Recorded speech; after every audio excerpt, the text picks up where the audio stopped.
Let's get into deep matters NSSF, and we are now joined by Eden Mohammed, Chairman of the Board of Trustees of the National Social Security Fund. Just right off the bat and just getting from where she's coming from, why don't people have any trust in NSSF anymore, or is it just a perception that has gone wrong over years? I believe that it's just perception, but trust is something that one earns over time, and NSSF has been in the process of earning that trust from the people of Kenya. But once in a while, perception trumps reality.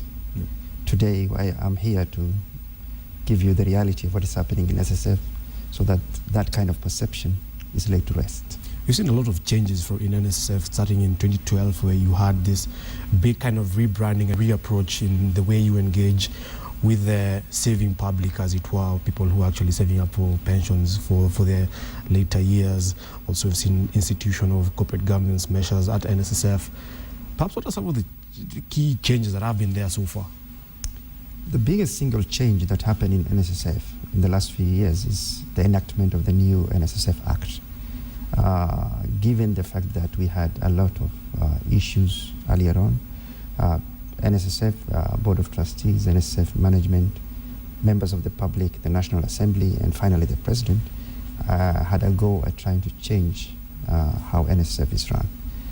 The new Act has a very well and a very elaborate set of corporate governance sections, where for the first time, and the only parastatal in Kenya, the CEO is hired by the Board of Trustees.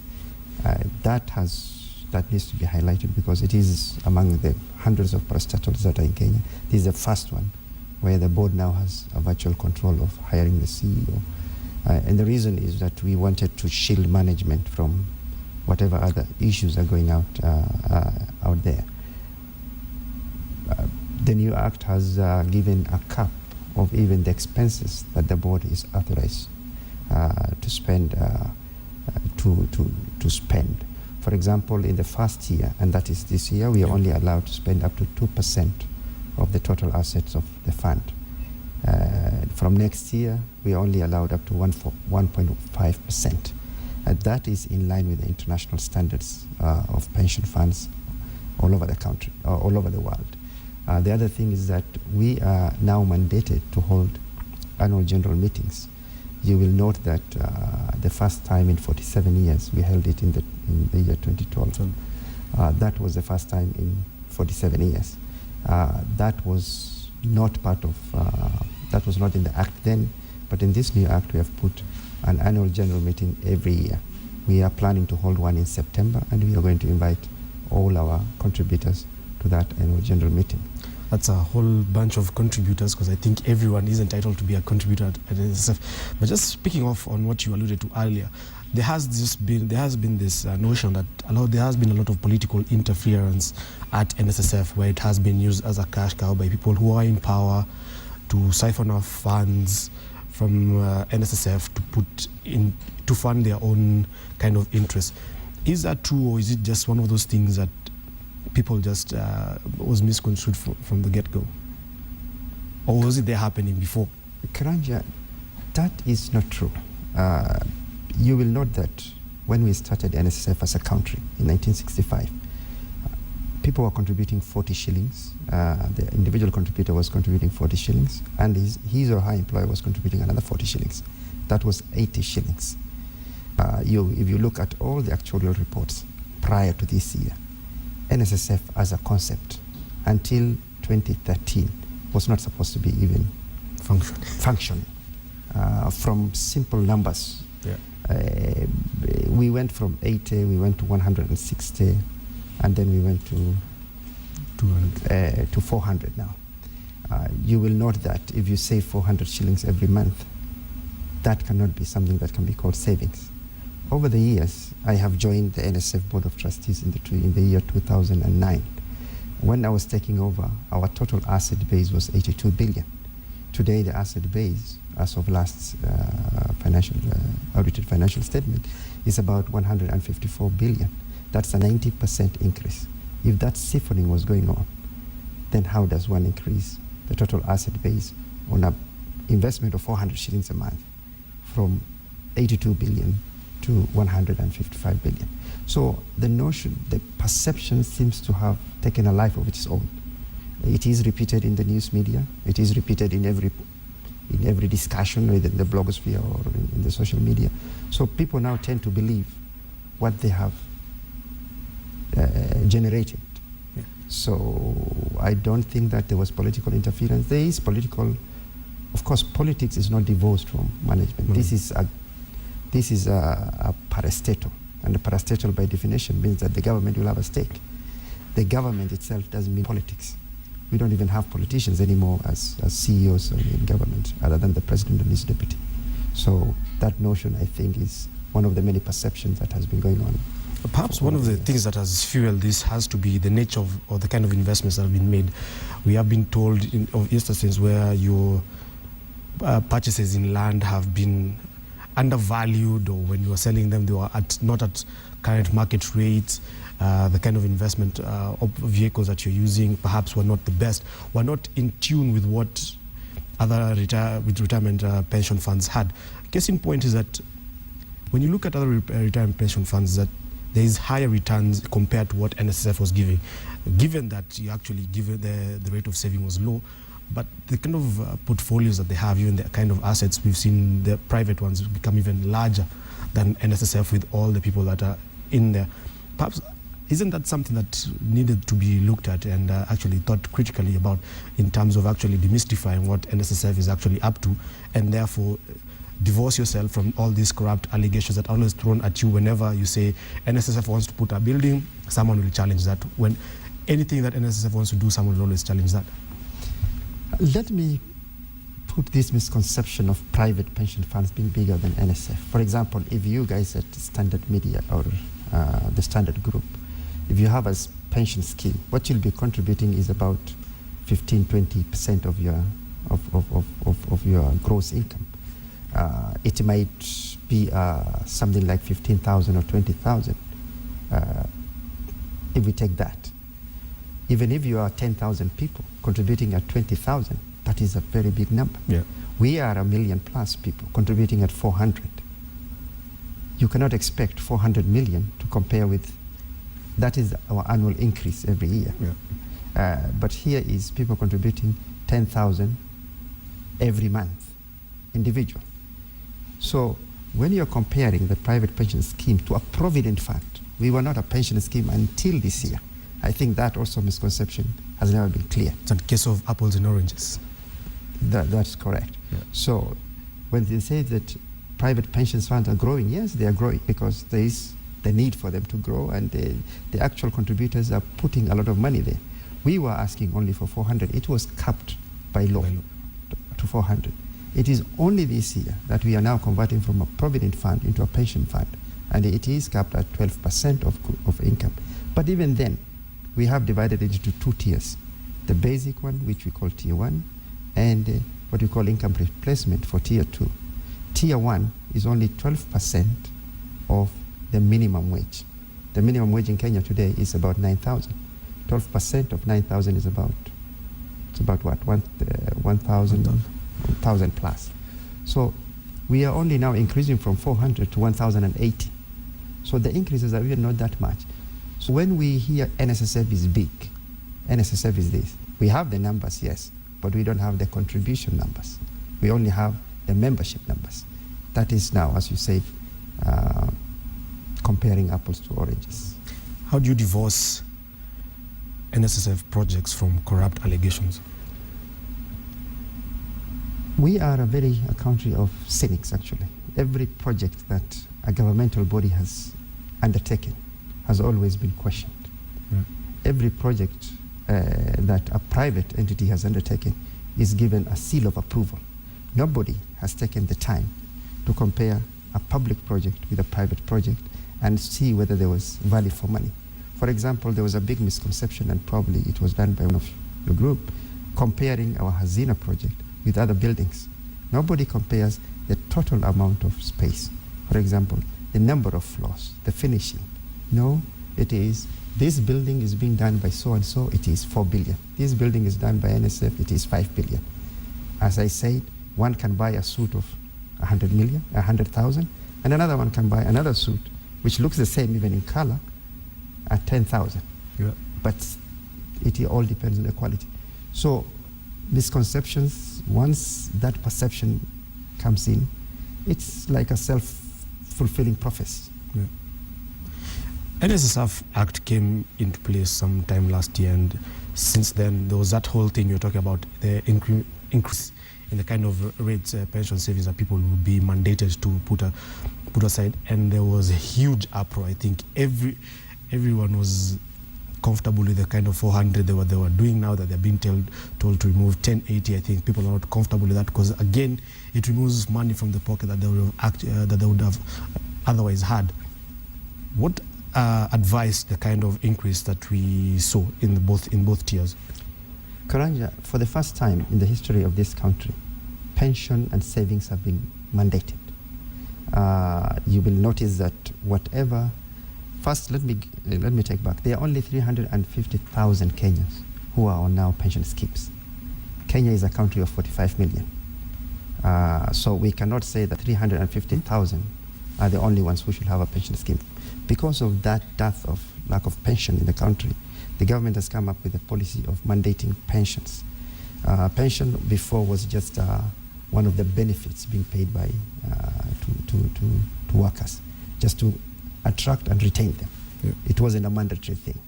But now, in one swoop, the NSSF Act has made pension a mandatory issue.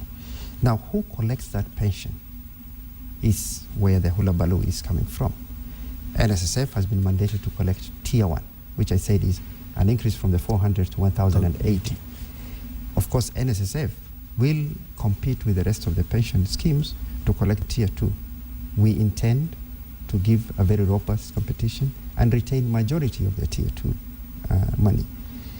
What happens is that a few people, especially in the pension schemes now, may have wrongly have the impression that NSSF is encroaching into their business. A competition is not encroachment. Opening a new newspaper does not mean that the standard group will collapse. So, yes, there was some people who are not comfortable with it, but the facts are out there, and I think this is something very good for our country. How do you remain competitive with the kind of rise we've seen of private pension schemes? We are competitive because this year we have declared 12.5% interest, which is compounded. Other pension schemes give simple interest. We give a compounded interest of 12.5%. That itself is very competitive. If you were to put your money right now in a savings account, you will get a paltry 5% or 4%. Yeah. If you put your money in a current account, you will even get deductions instead of. You have to put your money in a fixed deposit account, and that has to be a substantial amount of money anyway, not 400 shillings. You may get about 10%. We have just declared a 12.5% interest on pension, yeah, on the small figures of 400. I think that is very competitive in anywhere in the world. Yeah. Yeah. Just then there was this whole issue about employers wanting to opt out of Tier 2. And I think the leeway that was given was 6 months, but some of them actually feeling that they are being locked into that Tier 2 contribution scheme, even though they're running parallel pension schemes within the office. Perhaps what's the situation there currently? First, it's not 6 months. They were told that they can apply within 60 days. Okay. And a lot of employers, and it is not run by us. They will apply to our regulator, which is the Retirement Benefits Authority. Those are the ones who will allow you to opt out. Opting out is a very simple thing. The only conditions are that you should be registered with RBA and you don't have any issues with RBA. Once you can comply with those few basic things, you will opt out. Any employer that has a scheme has a right to opt out if they follow the condition. Any employer that does not even have a scheme can join another scheme or start a new one or join an insurance company that has a scheme. I have seen on a lot of asset management companies, insurance companies, advertising for a pension this, pension that. People are already taking advantage of the law. They are opening up schemes so that they can attract members. That is a very healthy competition. It is only 60, it says up to 60 days. That is the maximum that RBA can take to allow for opt-out. So it is up to 60 days. I am sure that it can be done even in 2 weeks or even less. All you need is to make sure that your documentations are right and you apply to the regulator. Are there any people who are so successfully opted out? Right now we are in court, so the issue of opting out, because of the court case, I think has been given, there is an injunction on it, so I don't know of anybody who have successfully opted out, but I know that RBA has hundreds and hundreds of applications for opt-out, and they're working on it. Another issue that seems to that is also in court has to do with recent directive from the Minister for Labour, and that had to do with FKE and court representation, where 2 board members were retired, as it was, or kicked out, as people out there would like to call it. But perhaps what was the thinking behind that? And is FKE and COTU still represented on the Board of Trustees of the National Social Security Fund? Another misconception again, we don't have a representation of FKE and COTU. We have a representation in our Act which says that the most representative organizations, both employer and labor. In the old Act, under which I was appointed and almost all the other trustees were appointed, there was no even the idea of most representative. Yes, because of the nature of the traditions in the ministry, there are 2 people from the employers. One was a former chairman, the past, or the immediate past chairman of FKE, still on the board. There were 2 members from the labor movement. One is on the board, one has been retired, as you said. And that is the province of the minister, not the province of the chair. So I wouldn't, the thinking behind it is that so already we have representation, and the court has already given an injunction also. So everybody is still on the board. So, but otherwise, whether they were there or not, there were still 2 more on the board. That does not come out also. So, again, another misconception. Is it an issue of people fighting for their personal interest? I will let for the people to speak that for themselves. But, right. Yes. Let's talk about NSSF, and you said you have an asset base of almost 150 billion shillings. 155 billion shillings. Mm-hmm. It has to do with the kind of investment schemes that you've had. And I know one set that has come clearly from you is that you no longer do the investments yourself. You have 6 is it pension funds or 6? 6 of them fund managers handling the kind of investments that you're doing. What are some of the investments that you are actually into right now? The kind of investments that we can do is regulated again by law, and that law is the Retirement Benefit Act. There is a mixed bag of investments that we can do, and the investment opportunities in this country are also limited. First, the investments we can do, the law mandates us to put all the new money into government paper. So we have to buy either bonds or treasury bills. We have about 30%. We are allowed to buy stocks. We are allowed to buy to put our money in properties. So the mix that we have now is property, which is about 30%, stock, it's about 40%, about 35%, and the government paper, that is bonds and bills, for about 30%. That is the mix of stock of investment basket we have. RBA also mandated that perhaps you should reduce the kind of the investment portfolio in land and real estate to about, was it under 30% of your 30% or below? 30%, 30% and below. Mm-hmm. And how far have you gone with that? Because I know there's a lot of real estate developers that you have here and there, and you also have huge land banks. Have you been able to reduce that, and by what percentage? Yes, we are under 30%. Yeah. Yes, so we are complying fully with the Retirement Benefits Act. And did you sell them at a profit, or are they sold competitively? Of course, we've sold them at a profit. The only other, for example, we have just started a project called the Milimani Flats. Yeah. It's a project of 104 units we are doing opposite State House. We have already pre-sold them, and we haven't even broken ground. And we have made a profit of about, I wouldn't want to say in the national TV, but we have made a tidy sum of profit. Yeah. Yes. And is that being channeled back into the kind of 12% interest that pensioners should expect when they reach the sunset years? Actually, yes, it is channeled back into the 12%. That's what we've just declared this year. We expect to declare even more as we get higher profits and as we do more prudent investments. Yeah, and looking at that 12% interest, which looks very attractive, and the kind of assets that you have and where this money is invested, you look very competitive from where I see it. How now are you taking the fight now to private pension funds, in as much as innovation is involved? And I say innovation because one of the huge challenges for you has been your high administrative costs. First of all, how are you bringing those down? We have brought our administrative costs from 5.5% last year to now almost 2.5%. We are, as I told you, we are mandated by law that we have to be under 2%. So we have no option but to bring our administrative costs down. And as you said, as we grow, then we will be more competitive. We are intending, and let me tell to our competitors, we will compete and will compete very strongly for the benefits. We are the only ones who are guaranteed. This is the only guaranteed fund in the country. The rest, they're not guaranteed. It is now the individual fund managers and trustees what they will do or will not do. Here, by law, the government has guaranteed that if anything were to go wrong with this fund, the government will chip in. So we start from a competitive advantage that we are already under a guarantee. Yeah. We are also big, so we will use our economies of scale to muscle in and do bigger investments. We are about the only fund probably that can do investments and can dictate terms because of size. So yes, we shall compete. And the government guarantee. And the government guarantee. So with those two, I think we have a competitive advantage over our competitors. And what are some of the opportunities that you're looking at? I know NSSF doesn't handle the day-to-day running of the investment, but I'm sure you kind of advise your six fund managers of where you want to see this money.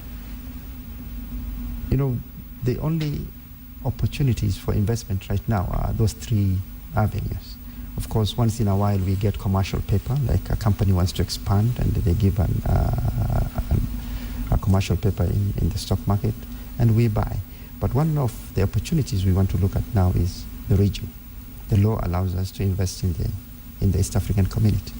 And I think it's something that is on the horizon and we are going to look. We are still going to invest in property. Property has outperformed the stock